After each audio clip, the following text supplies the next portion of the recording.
Hi, Brady Barrows with the RRDI. I'm going to talk to you today about steroid rosacea.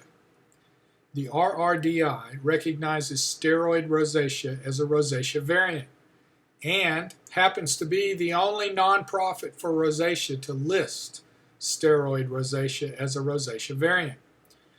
It has been called by several names. For example, facial corticosteroid addictive dermatitis, and this list of other names in various papers. And you can see why the RRDI designates this variant steroid rosacea for simplicity.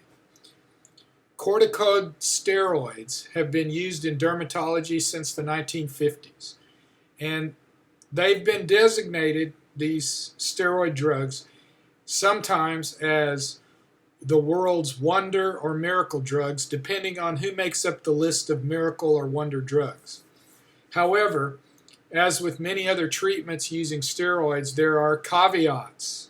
For example, note this statement published in a clinical paper in 1988 in the journal Drugs, authored by K.L. Goa. He says, quote, disadvantages of corticosteroid activity include the possibility of adrenal suppression, epidermal and dermal thinning, and local effects such as purpura, striae, and steroid-induced rosacea, and perioral dermatitis. Physicians, including dermatologists, may indeed prescribe corticosteroid treatments for rosacea or for one of the rosacea variants or some other skin condition. And indeed, in some cases, this does effectively treat and improve the condition. But you should be aware that in the vast majority of cases, using corticosteroid treatments for rosacea can and do trigger steroid rosacea. So if your physician prescribes a corticosteroid, whether oral or topical, for your skin condition, you should be well aware of this potential risk and ask your physician about it. Now, short-term corticosteroid treatments may actually be the preferred treatment in some cases. And if your physician says that he recommends or she recommends, you just need to understand that long-term treatment is fraught with the potential of your experiencing this caveat.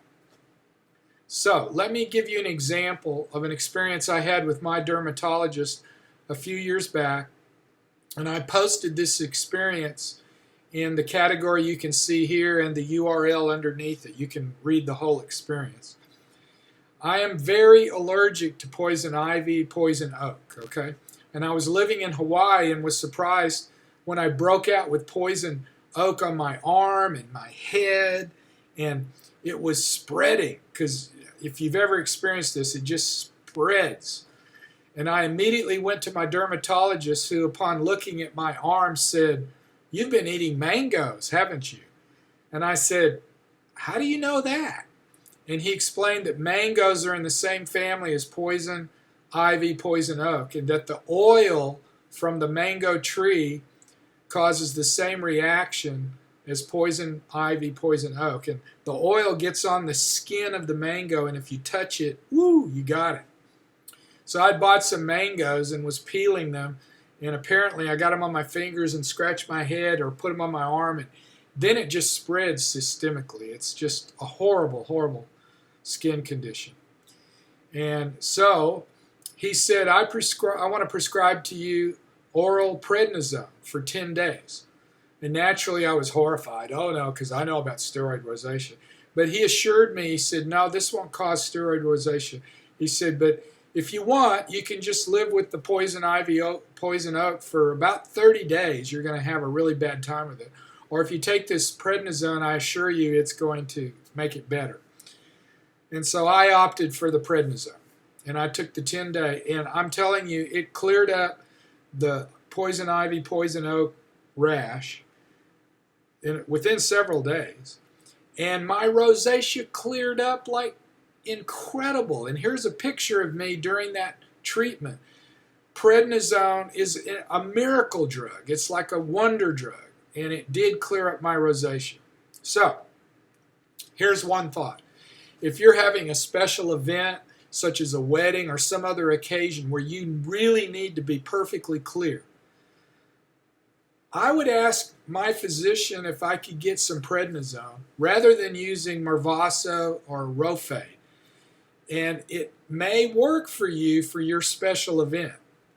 So just remember, short term, it's probably okay, but if long term, it's not a good idea.